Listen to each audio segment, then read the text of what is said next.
देखो बच्चों, आज मैं यहाँ पर पदार्थों के तापीय गुण आपको बता रहा हूँ। तापीय गुण बताने के लिए मैं यहाँ पर सॉलिड में या ठोस में चला जाता हूँ। आपको मालूम है कि अगर हम ठोस को हीट देते हैं, ताप देते हैं, तो उसकी लंबाई में वृद्धि होती है। तो हमारे पास क्या आ जाता है, नंबर 1 मैं लेके चलता हूँ रैखिक तापीय गुणांक अल्फा। मान लीजिए मेरे पास एक रॉड है, ये इसकी प्रारंभिक लंबाई L0 है और इसको मैं मान लो ताप दे रहा हूं, ठीक। तो इसकी लंबाई बढ़ के कितनी आ जाती है, डेल L के मान के बराबर आ जाती है, ठीक है। तो ताप देने पर लंबाई LT बराबर L0 प्लस डेल L के बराबर हो जाती है। इसलिए लंबाई में वृद्धि डेल L कितने के बराबर होती है, LT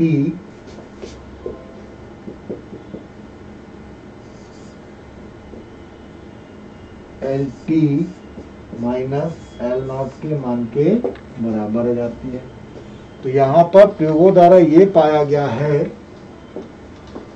कि लंबाई में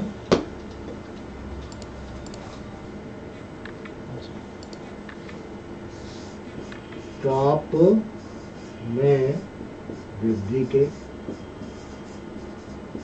तो मेरे पास क्या रिजल्ट निकलता है, LT माइनस L0 समानुपाती L0 इंटू डेल टी, या LT माइनस L0 बराबर alpha L0 into del T. इस अल्फा को हम क्या बोलते हैं, रैखिक ताप गुणांक बोल देते हैं। और रैखिक ताप गुणांक अल्फा बराबर होता है LT minus L0 upon L0 into del T के बराबर होता है। इसकी यूनिट क्या आ जाती है, पर डिग्री सेल्सियस के मान के बराबर आ जाती है। ऐसे अगर हमारे पास क्या आ जाता है, मैं किसी क्षेत्रफल को यहाँ पर हीट दूं, तो उससे हमारे पास क्या निकलता है, क्षेत्रीय प्रसार गुणांक निकलता है। और क्षेत्रीय गुणांक, प्रसार गुणांक को हम बीटा से शो कर देते हैं। और इसको करने के लिए मान लीजिए मैंने एक क्षेत्रफल A0 लिया और इसको टेम्परेचर दिया, तो इसके क्षेत्रफल में डेल A की वृद्धि हो गई। तो नया क्षेत्रफल AT बराबर कितना आ जाता है, A0 प्लस डेल A के बराबर आ जाता है। तो क्षेत्रफल में वृद्धि, क्षेत्रफल में वृद्धि कितनी आ गई, AT है माइनस A0 समानुपाती प्रारंभिक क्षेत्रफल बिल्कुल वैसे ही आती है, और AT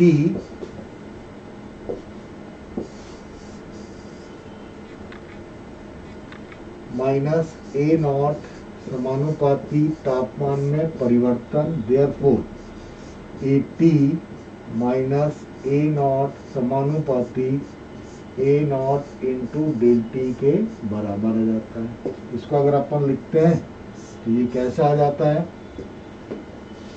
AT माइनस A0 बराबर beta A0 into del T. इसलिए बीटा बराबर आ जाता है AT minus A0 upon A0 into del. प्रारंभिक आयतन इसका V नॉट है, मैंने इसका टेम्परेचर कितना, इसको टेम्परेचर दिया, तो अब इसका आयतन बढ़ के V T equal to V not plus del V हो गया। ठीक है, तो आयतन में वृद्धि, आयतन में वृद्धि कितने के बराबर हो गई, VT minus V not equal to del V। ठीक, तो प्रयोगों द्वारा ये पाया गया है आयतन में वृद्धि, आयतन में वृद्धि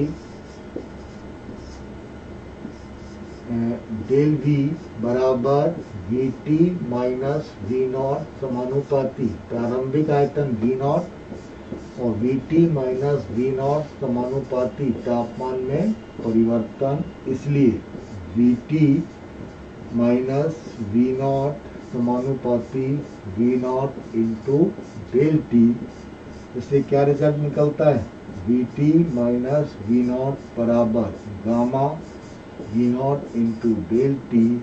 इस गामा को हम क्या बोलते हैं, आयतन प्रसार गुणांक बोल देते हैं, और ये गामा बराबर होता है VT minus V not upon V not into del T के मान के बराबर होता है। इससे हमने यहाँ पर मान निकाल लिया। ठीक है, तो इसका जो एक इम्पॉर्टेंट क्वेश्चन बनता है वो ये होता है, अल्फा एवं बीटा में संबंध।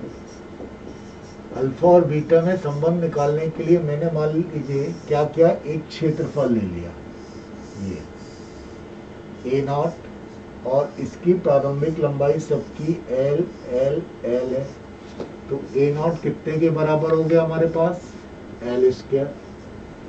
अब मैंने जैसे इसको टेम्परेचर दिया तो इसका क्षेत्रफल यहाँ पर बढ़ के ये कितना हो गया, 80 हो गया, तो ये 80 मेरे पास इसकी लंबाई में परिवर्तन, अब लंबाई कितनी हो गई, एल प्लस डेल एल हो गई।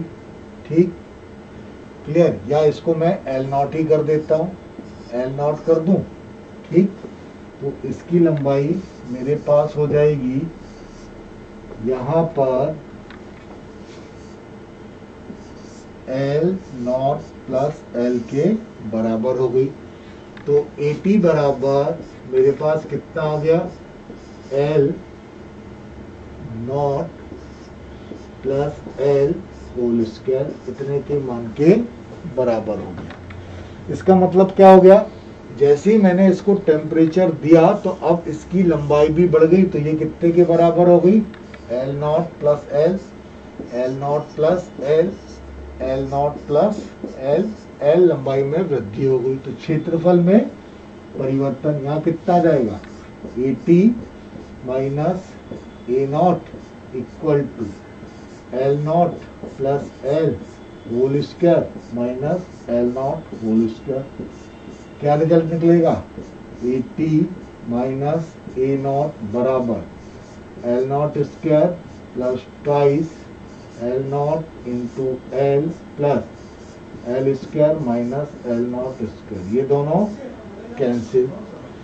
इस एल स्क्वायर को हम अप्रोक्सीमेट बहुत छोटा मान लेते हैं क्योंकि ये बहुत छोटी वैल्यू होती है, तो मेरे पास क्या आ गया, 80 minus A not equal to twice L not into L के मान के बराबर। ठीक, इसको समीकरण नंबर 1 कर दीजिए। ठीक, अब भी मैंने क्या बताया, 80 minus A not equal to twice L not into L, beta कितने के बराबर होता है, 80 minus A not upon A not into del T. आप क्या कर लीजिए, twice L not into L upon L not square into alpha की वैल्यू के इक्वल हो जाता है। इसी तरह हम क्या कर सकते हैं, अल्फा एवं गामा में संबंध निकाल सकते हैं।